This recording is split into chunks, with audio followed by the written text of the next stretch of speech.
the shocking case of the family that slept in coffins in Veracruz since 1953.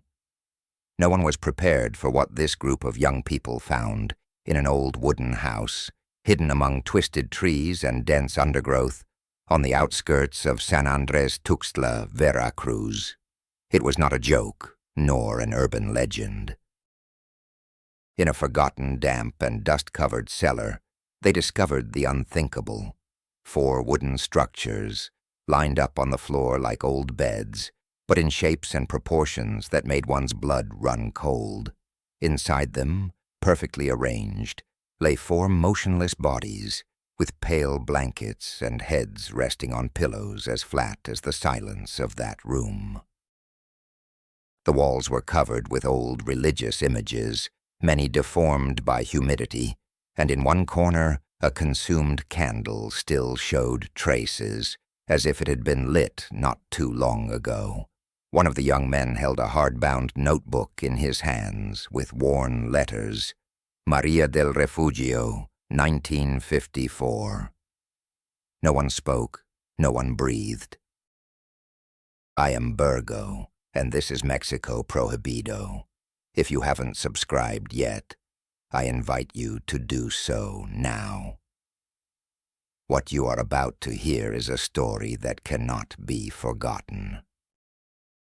Not because it is scandalous, but because it awakens a truth that many prefer to avoid, that there are corners in our country where time has stood still, where neglect has been confused with faith, and where pain has become routine.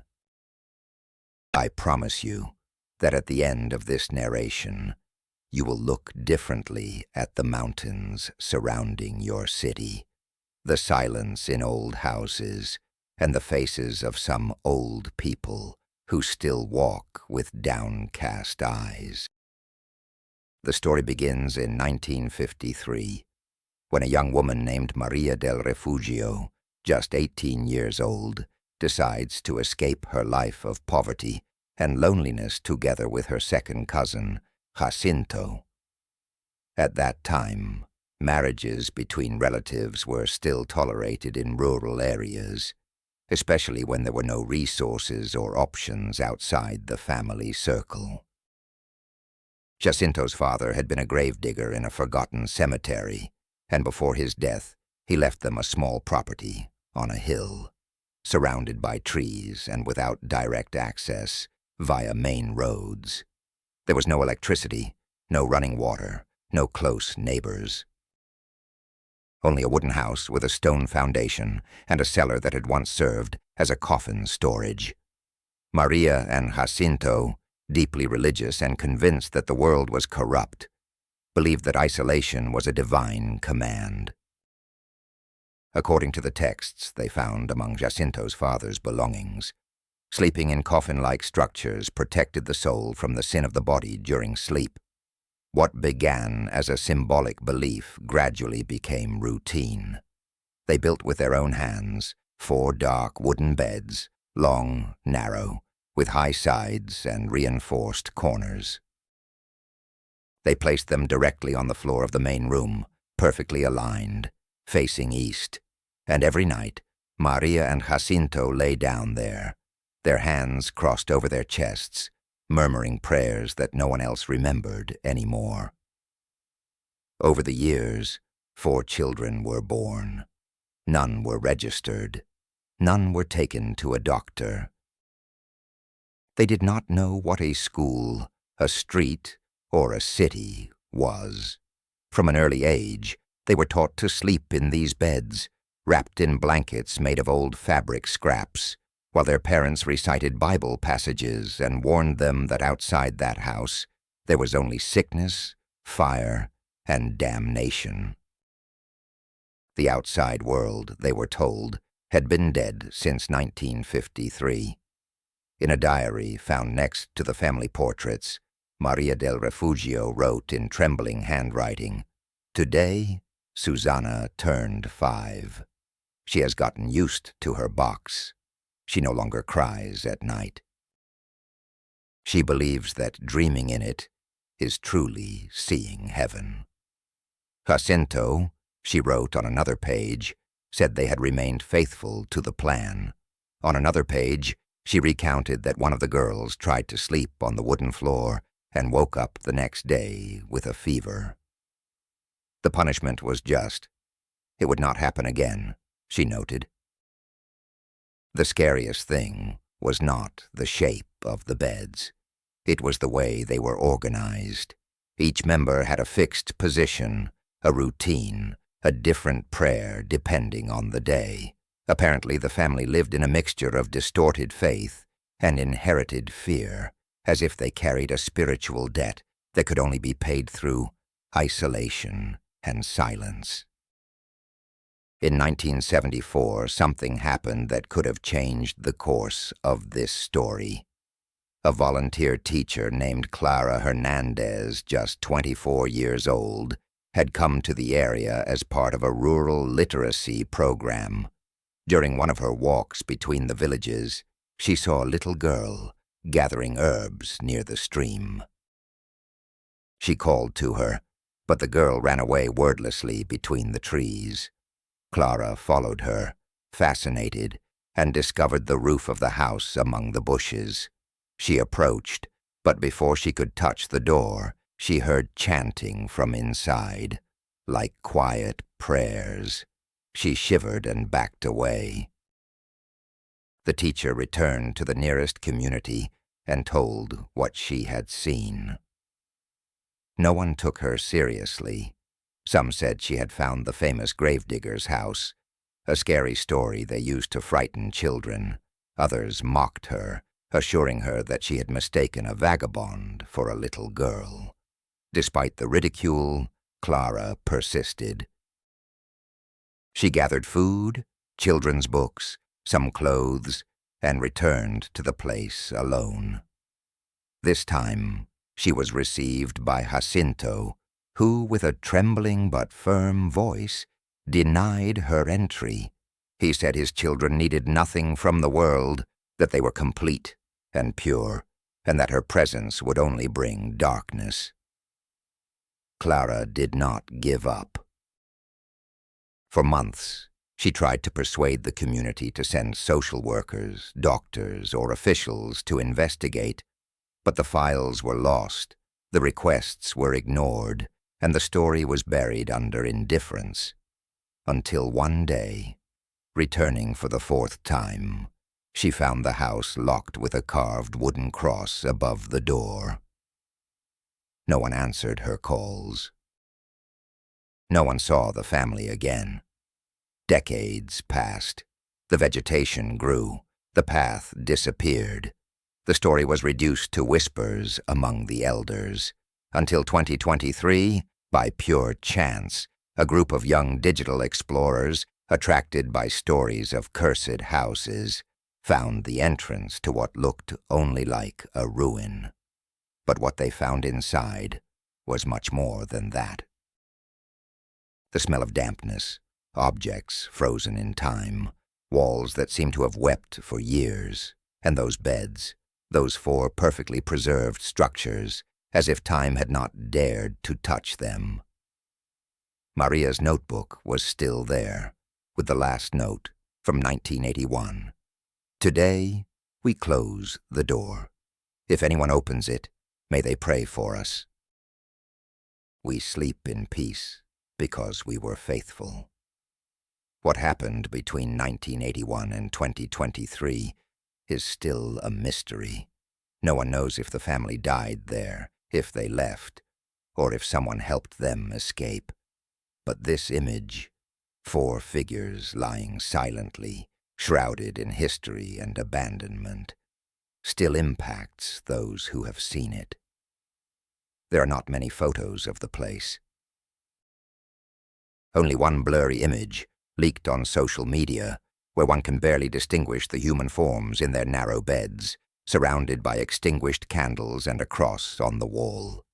And yet, that single photo says more than 1,000 screams, for it reminds us that horror does not always scream. Sometimes it just sleeps. When the story began circulating on social media in April 2023, many thought it was a hoax. They said the young people had staged the scene to get clicks, that these strange beds were just old decorations.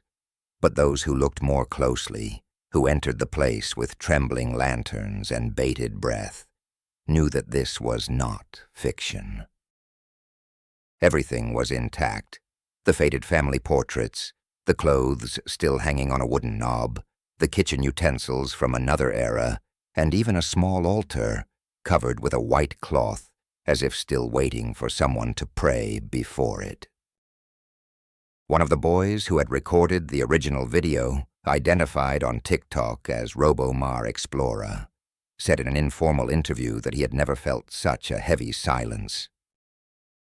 He recounted that as he approached one of the beds, he saw something that left him speechless: a carefully braided lock of hair on the pillow, as if its owner still slept there every night.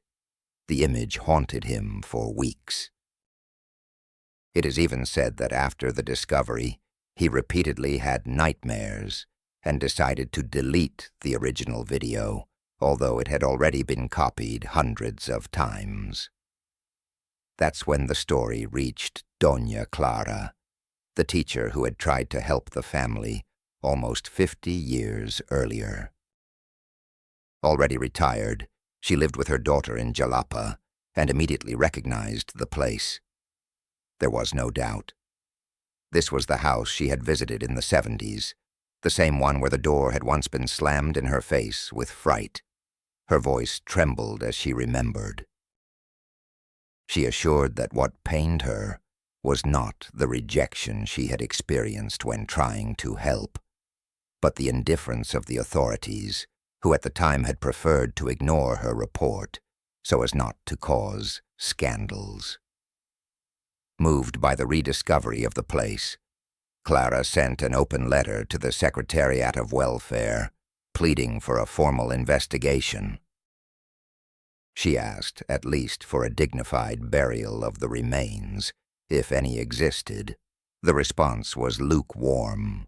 It cited a lack of evidence of health risks or current legal violations. As is often the case in our country, the past seemed too old to be relevant, but the pressure on social media grew. Users began sharing fragments from Maria del Refugio's diary, whose pages had been photographed by curious individuals before the authorities sealed the property. One of these pages went viral. It said, "Yesterday, Jacinto bled from his eyes. He says it's because he looked at Clara for too long. I believe it was because he wanted to listen to her. I told him not to. Here, whoever doubts becomes weak." This sentence, "whoever doubts becomes weak," became a symbol of the story. Many shared it mockingly, others as a critique of fanaticism, but a few read it with compassion, trying to understand what extent of fear can lead a family to reject light, education, and human contact. Among the recovered images of the place, one in particular sparked intense debates. It was a family portrait with burn marks showing 6 people: Maria, Jacinto, and 4 ghostly-looking children with serious, almost empty expressions, dressed in white tunics. The background was the interior of the house, and at the bottom of the picture was the sentence, "We who wait." Experts could not determine the exact date of the photo, but the children's faces appeared to be between 5 and 12 years old. The question that spread was inevitable. What happened to them? Did they die there? Did they escape? Were they secretly rescued by someone? A neighbor from the area, Doña Lorenza, 83 years old, contacted a local newspaper to tell that in 1982, a sickly-looking man with a confused gaze appeared in her general store. He said he could neither read nor write, was looking for uncontaminated food, and paid with old coins wrapped in a cloth with the initials M.R. She didn't make the connection then, but now, seeing the diary pictures, she asserted that the cloth was the same. She believed that one of Maria's sons had managed to escape, if only for a short time. What makes this story even more disturbing is the statement of a retired priest, Father Abelardo, who claimed to have heard the confession in 1990 of a man who wept incessantly, saying he was born in a grave. The man, about 40 years old, spoke in disjointed sentences, mixing Bible passages with the names of his siblings, and repeatedly reiterated a sentence, "I slept to remember that we are dead." The priest, out of respect for the secrecy of confession, never revealed the name, but when he saw the images on television, he felt that he finally understood the origin of that broken soul. Amidst so much speculation, the house was cordoned off by the authorities. No one was allowed inside anymore. An anthropological investigation was announced, but weeks later the place was declared without relevant findings, and its final sealing was ordered due to structural risks. For many, it was a cover-up. For others, an excuse to bury the story under the dust of oblivion. The fact is that no confirmed human remains had been found up to that point. Only clothes, personal belongings, religious artifacts, Maria's diary, and a metal box with letters without a recipient. All were addressed to whoever would come after. In them, Maria spoke of dreams, warnings, voices telling her to keep her children sleeping. In one of the letters, she wrote, "If someone finds us and a rosary is found, may they pray a rosary." Not for us, who already were, but for theirs, so that they never close the door of hope, as I have done. These words echoed like a deep echo in those who followed the case, because beyond the sensation or the mystery, what this story left behind was an uncomfortable mirror. How many families live trapped by inherited fears, by twisted beliefs, by the weight of isolation and guilt?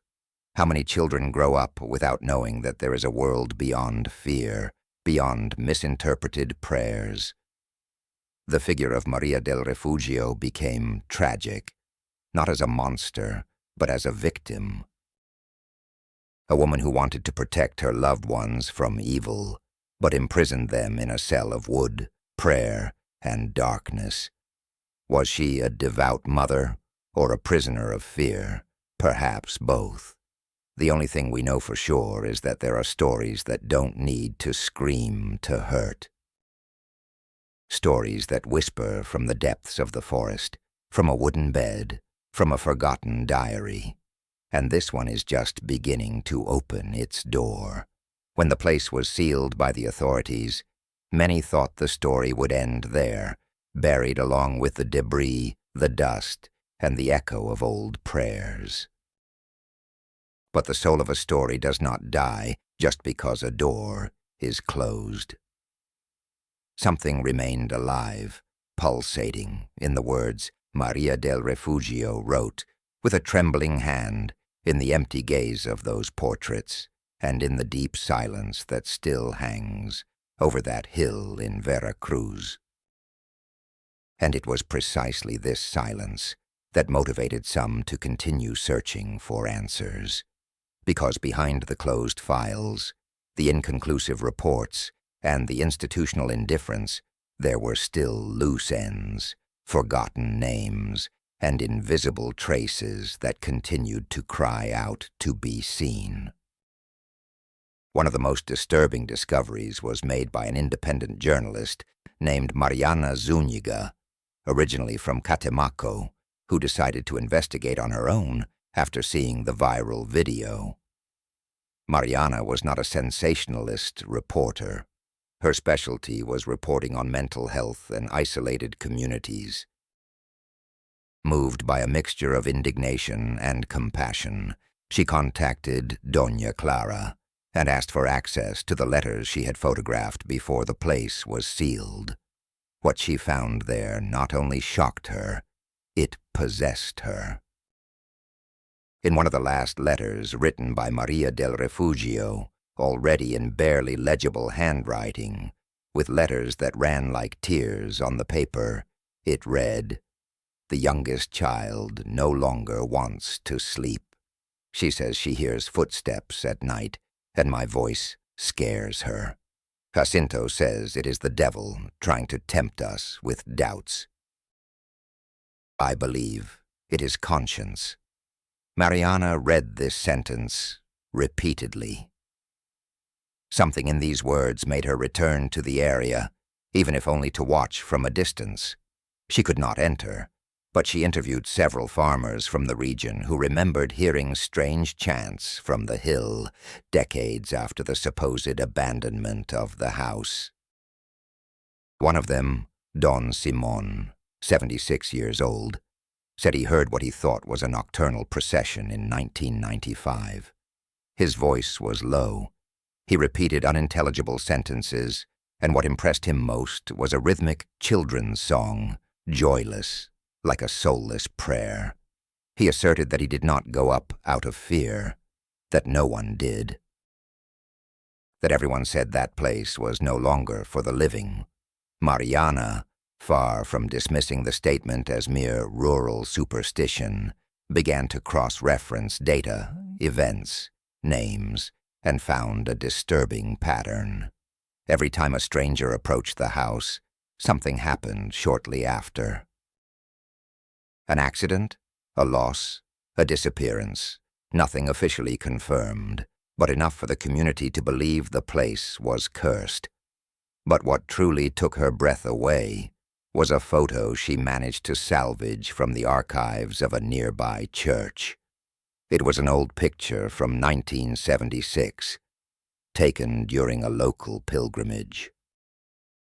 In the background of the image, between trees and undergrowth, barely visible, appeared a female figure with a child by her hand. Both were still, observing from a distance. The woman had braided hair and a stern expression. Mariana compared the face with the portrait of Maria del Refugio found in the house. There was no doubt. It was her. And what this image implied was disturbing. The family was not only isolated, they were also observing. They knew about the world, and yet they decided not to touch it. This duality, knowing that there was another life but rejecting it out of fear or faith, is what most touched those who followed the case. They were not completely ignorant. They were aware of the outside, but they had chosen to enclose themselves in an endless ritual, convinced that they were being faithful to a higher calling. In their minds, the sacrifice was not madness. It was obedience. And this obedience had become a tomb. One of the most heartbreaking passages of the diary read, "This night I did not pray. I saw Jacinto's eyes and they seemed empty. I wondered if we are already dead, and this is the punishment. But then I remembered that I chose this, and I chose not to be alive, didn't I?" This line was shared thousands of times on social media, accompanied by comments ranging from the fiercest criticism to the deepest compassion. How can one condemn someone who believed they were saving their family from hell? Where does faith end and madness begin? And how much guilt does a mother bear if she can no longer distinguish between protection and captivity? The story took a new turn when a group of volunteers, led by a young man named Elias, originally from Santiago Tuxtla, decided to launch a campaign to open the municipal archives from the 70s and search for lost data. With the help of donations and media pressure, they managed to gain partial access to some documents. Among them was an anonymous report from 1981 mentioning a family that slept as if already buried. The document was incomplete, without a signature or follow-up, but the language was clear. Someone else besides Clara had tried to raise the alarm. Someone who knew the secret and was ignored. Then a key date was revealed. In the records of the municipal cemetery, a grave appeared with the name Refugio M, with a death date of 1982. There was no death certificate, no cause of death, only the name and the inscription, the one who believed too much. Mariana traveled to the site and found the tombstone overgrown with weeds. She took photos, published them, and the case erupted again on social media. How was it possible that Maria was officially buried if her diary contained entries after that date? Was it another woman, or was someone trying to give her symbolic rest? Doubts grew when one of Doña Lorenza's children revealed that his mother kept a box of old items in case those from the hill ever returned. In this box was a child's garment, a medal with the initials SR, presumably Susana Rodriguez, one of Maria's daughters, according to the diary, and a letter on yellowed paper. The letter read, "If I don't return, it's because I stayed with them. Don't hate me. It wasn't punishment. It was fear." No one knew who had written it, but the handwriting was different from Maria's, leading to the assumption that perhaps one of the daughters had tried to escape and then decided to return. The most painful thing about this whole story is not the strangely shaped beds. It's not the deformed prayers or the locked doors. It's the image of a childhood snatched away, deformed by guilt, by the teaching of fear, by a twisted idea of salvation. It's the idea of a girl who wants to play and is forced to memorize prayers to ask forgiveness for sins she never committed. It's the thought of a child looking out the window and wondering what's beyond, with no one to answer her. The more pieces of the puzzle came to light, the more Maria del Refugio's face changed in the collective memory. She was no longer just the woman in captivity. She was a broken mother, a daughter of poverty, abandonment, ignorance, which so often disguises itself as religion, someone who wanted to build a refuge and ended up creating a prison. In a society that often prefers to forget its most vulnerable, this case forced a look back. To ask how many Marias still exist in remote areas, in hidden mountains, in nameless villages, how many girls sleep with fear, how many children confuse faith with punishment, and above all, to ask what we do when we hear a distant song that no one wants to see. The name Maria del Refugio echoed in digital conversations as if it were a shadow that refused to dissipate. Her story became a symbol of all that the deepest Mexico still carries with it: the fear of the outside world, the distortion of the spiritual message, the negligence of institutions, and the loneliness inherited across generations. But while many debated comfortably from their cell phones, up on the hill where that wooden house once stood, the silence continued to speak, not with words, with whispers among old trees, with shadows that moved when no one was looking, with traces that the wind had not been able to erase. It was precisely in this context that a group of community anthropologists decided to challenge the official closure of the site. They did so secretly, at dawn, accompanied by 2 photographers and a young therapist named Sofia Palacios. They were not looking for human remains or sensations. Their goal was to document the symbols, to collect abandoned objects before time. And oblivion swallowed them. They wanted to understand, to feel, and to record what it truly meant to live without contact, without state, without a future. Upon their arrival, the first thing they noticed was that the vegetation had begun to engulf the structure. In just a few months since the official sealing, nature was reclaiming the space. The main door, previously visible, was covered with dry branches. They had to enter through a side opening. Inside, the smell was denser than ever, of dampness, of enclosed history, of fear, but also of humanity. The 4 beds were still there, or at least their wooden skeletons. The blankets were damp, covered with mold, and the pillows deformed. But the most impressive thing was not the decay, but the feeling that no one had slept there, and at the same time, that someone had been there until recently. In one of the structures, on a poorly nailed board, someone had left a handwritten note on a piece of cardboard. "Here we rest with God. I realize you don't escape." The message was not old. The ink was fresh. This shook the group. Sophia, the therapist, found a notebook that had not been previously reported. It was hidden in a small metal box buried under the altar. The notebook, covered with rudimentary plastic, contained writings in a different tone, unlike Maria's, more thoughtful, personal, almost poetic. The entries were signed with a single letter. It is assumed they were written by Susanna, the eldest daughter, the same one who, according to her mother's diary, tended to question and look outward. One of the most disturbing fragments read, "Sometimes I dream I am in a school. Everyone looks at me because I can't read, but I laugh, and that scares them.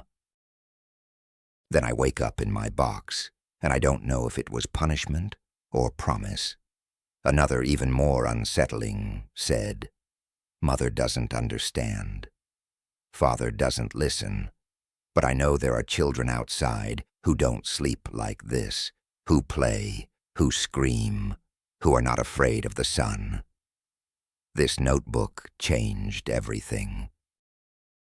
Not only because of what it revealed, but because it showed that at least one of the children had developed a critical consciousness, that the captivity had not been complete, that even in the midst of darkness, a small flame of independent thought had survived.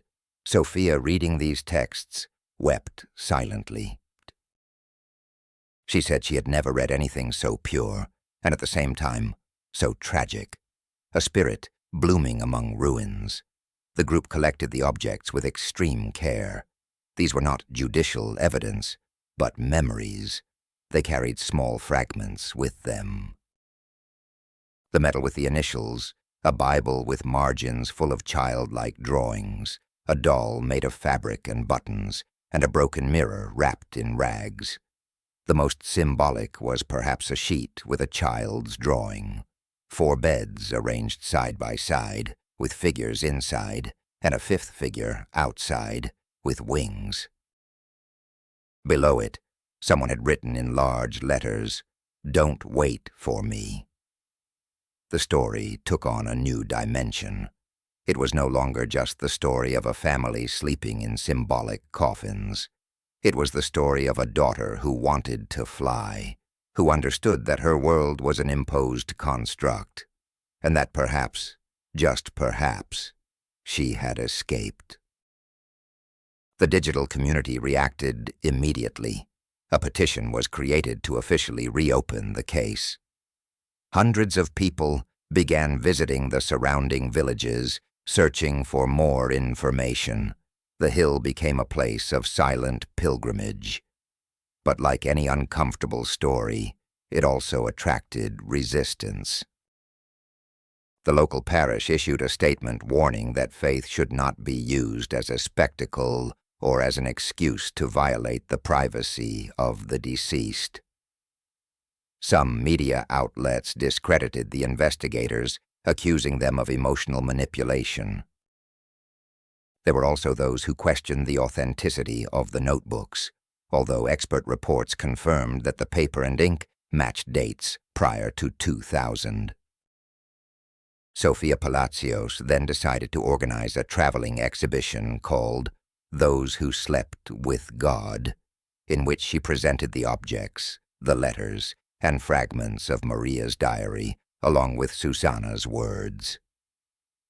The exhibition traveled through universities, cultural centers, and small rural libraries. This space, filled with respectful silence, with hushed tears, with questions. One of the most commented phrases of the exhibition was at the end of Susana's notebook, "If you see me, don't wake me up. I have learned to sleep with open eyes." This sentence became a symbol of something much larger than just a story. It represented all those who grew up in environments of silent violence, of love confused with punishment, of tradition with chains. On social media, testimonies began to emerge from people who had experienced religious incest in closed communities, or even in families marked by norms so rigid that they suppressed any personal expression.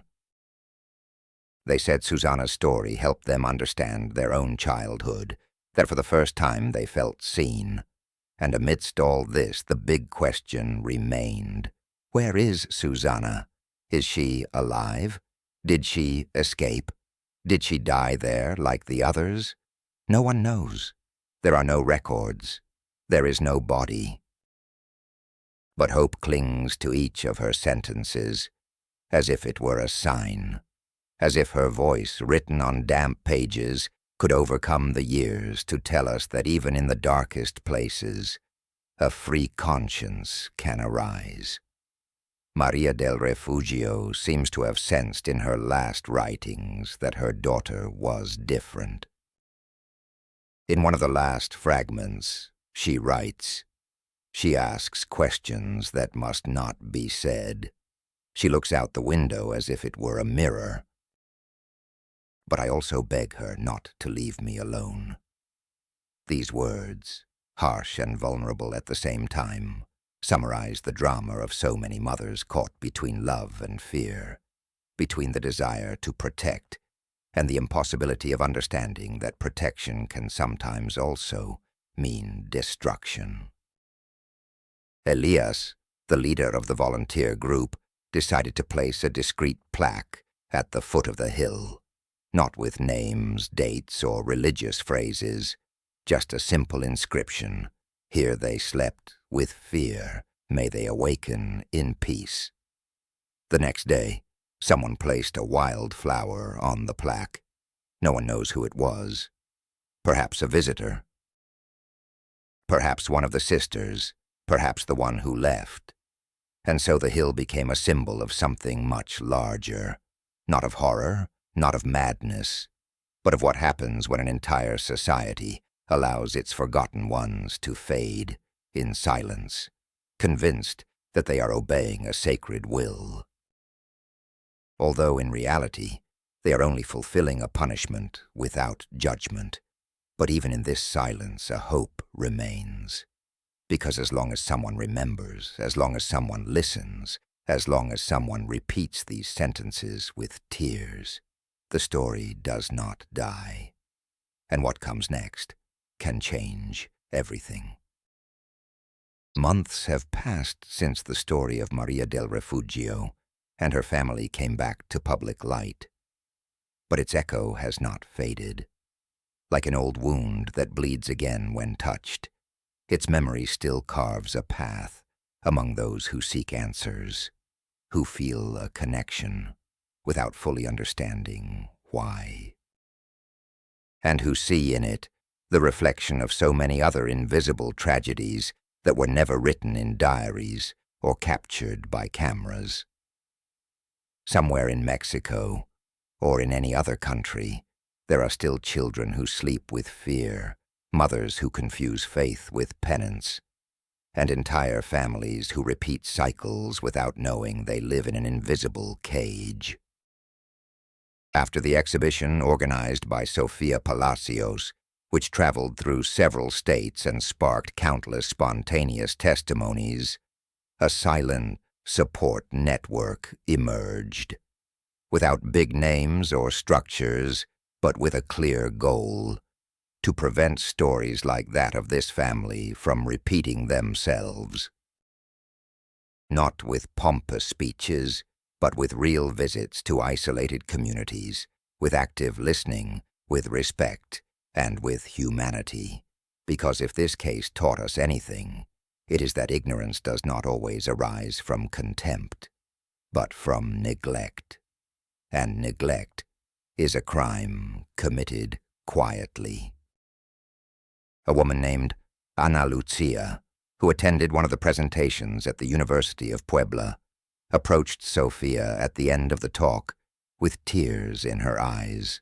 She told her that she grew up in a community where women were not allowed to go to school, that her mother had told her it was a sin, that thinking was rebellion, and that hearing Susanna's words through the exhibited pages had been like finally finding someone who reached out to her from the past. She asked for a copy of the notebook, not to share it on social media, but to sleep with it by her bedside, as a symbol, as comfort. There are no monuments to the victims of spiritual isolation. There are no tributes to those who spent decades repeating empty phrases without knowing they were prisoners of a twisted idea.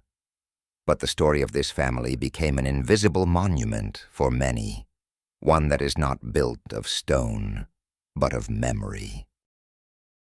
In one of the last attempts to symbolically close the case, Sofia, Elias, Doña Clara, already very old but with the same clarity as ever, and a small group of volunteers, once again climbed the hill. This time they carried no cameras, no boxes, no folders, a candle, a simple Bible, and a bouquet of wild flowers. They reached the spot where the house once stood and sat in a circle without speaking.